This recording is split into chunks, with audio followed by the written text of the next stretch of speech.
Hello everybody. For change we would like to show you and give you a tour of our back garden. It's a fairly difficult garden to plant as the aspect is northeast.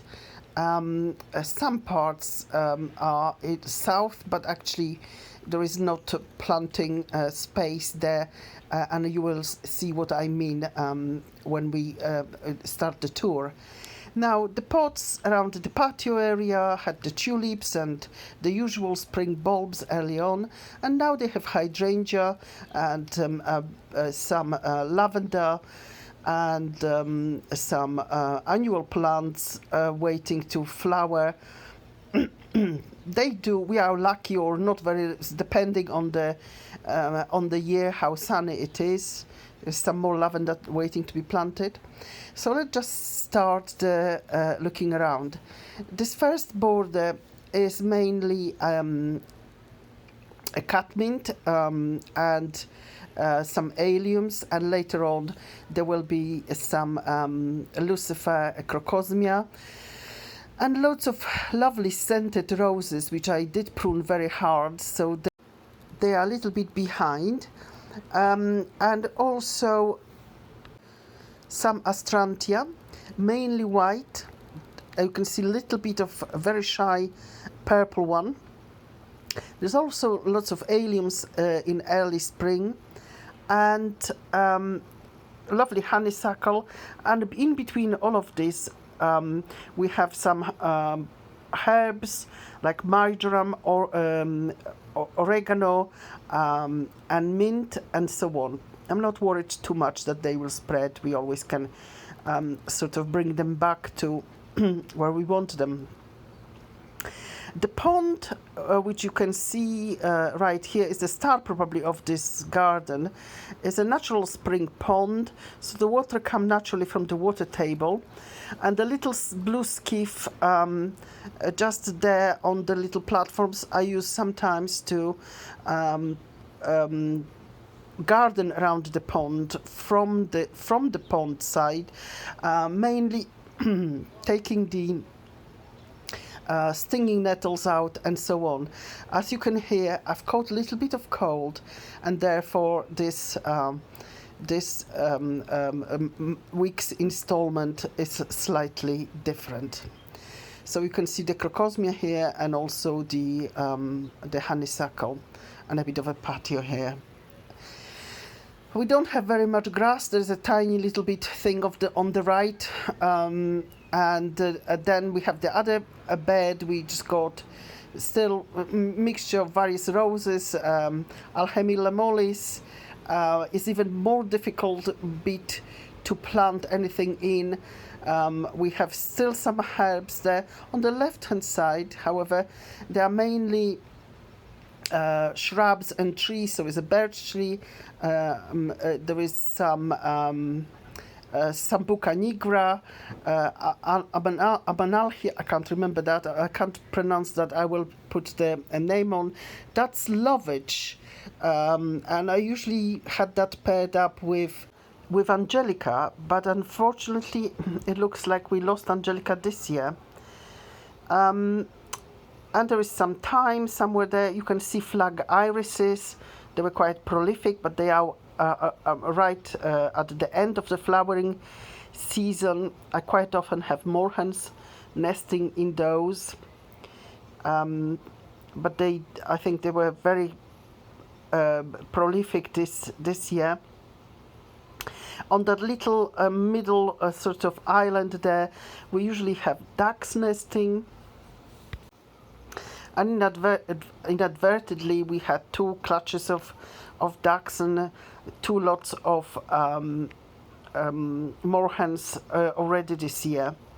So the water comes bubbling in from the bottom of that pond, and very slowly goes through the stream, which we also own, all the way to the bridge and then to the main pond in the village. So that's really quite special. The water is fairly cold and almost always the same sort of temperature.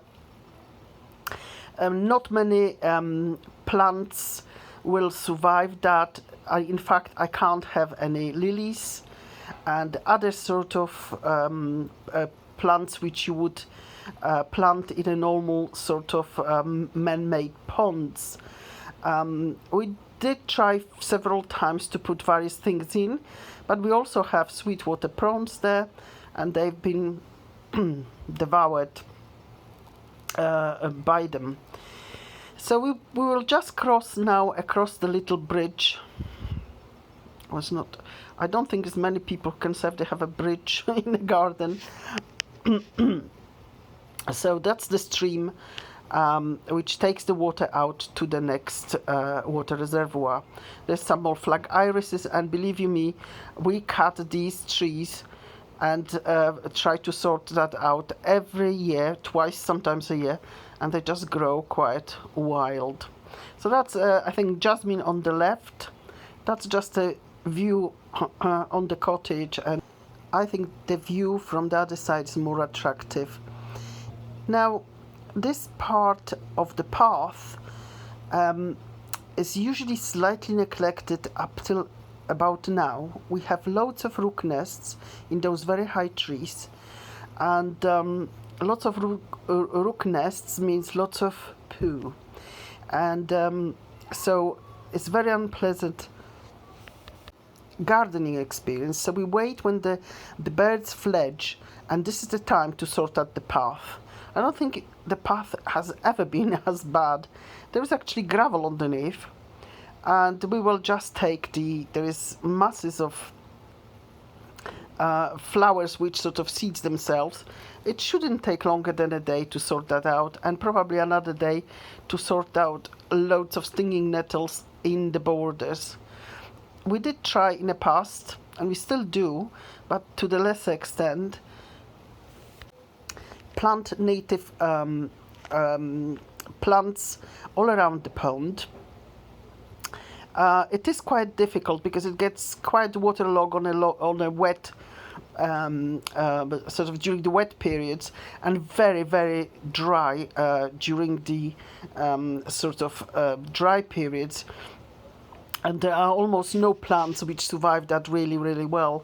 We do have houses laid out there. Well, believe it or not, but there is a seat underneath of all that greenery.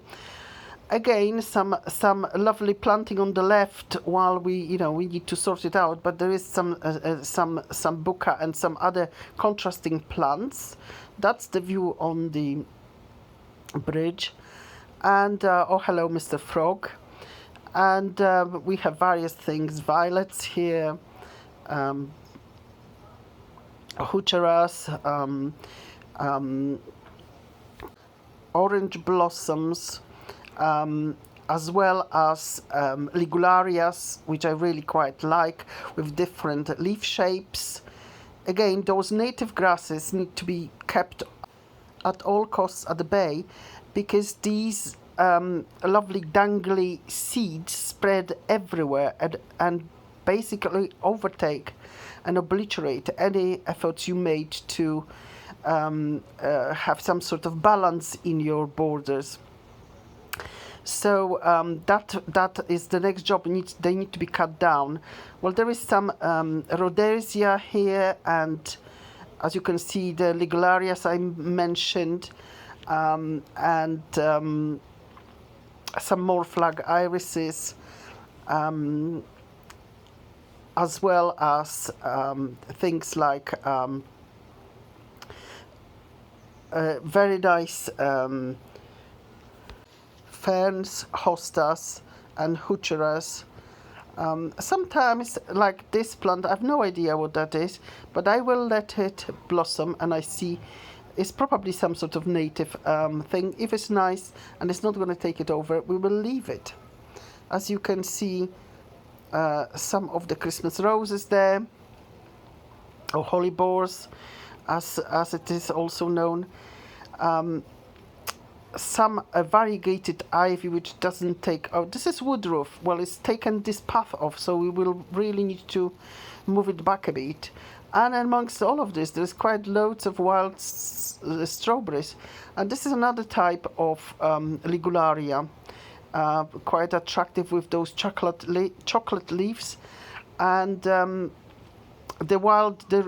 giant rhubarb, that never actually grows there very, very well. It does tend to be frosted. The path, as you can see in front of you, of you on the left, that's what happens when the grasses are not kept at bay. This is basically all new grasses growing, which I will have to basically go on my knees and take them all out. Oh, I almost fell over there. So this is the area which really requires some attention. They are the leaves from the last year we collected. And I've got some paint for this wood, we call it wood shed, well, it's just basically a rather large shed, which needs to be sorted out, painted. It's very solidly built. It just needs a bit of TLC. And in this corner, I planted some birch trees of slightly different sort of leaves, sort of more attractive looking offering, I think. Let's see how they perform. And then the tree you just see now, that's actually Mirabelle Plum.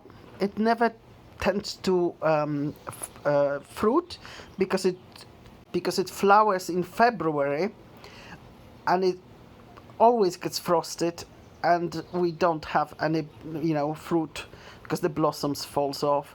And this is the shady border with these lovely giant hostas again, and some ferns and different things, and I love it. The problematic thing is just here we have some ground elder, which we will need to take all that soil off and basically take everything out and then try to keep on top of this. I know it's difficult to do, but it came originally from the neighbor, where we will do our best to sort that out.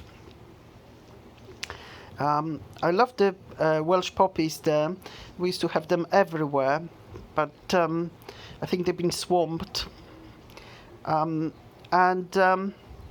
some more alliums, and this very mushroom-like looking Wisteria, which is actually double color, white and mauve, and flowers on a second-year wood. Hence, we don't always get to see the flowers because we need to trim it. I haven't made the decision what we're going to do about it just yet. If we're gonna try to maybe trail it somewhere, or just keep it as it is. But it's a shame, because as it is, we don't enjoy the flowers. Also flowers at the same time as the leaves, so it's quite nice. I prefer those. And here we are at the end of our garden tour, and I hope you enjoyed it. And I won't lie, I'm having terrible cold.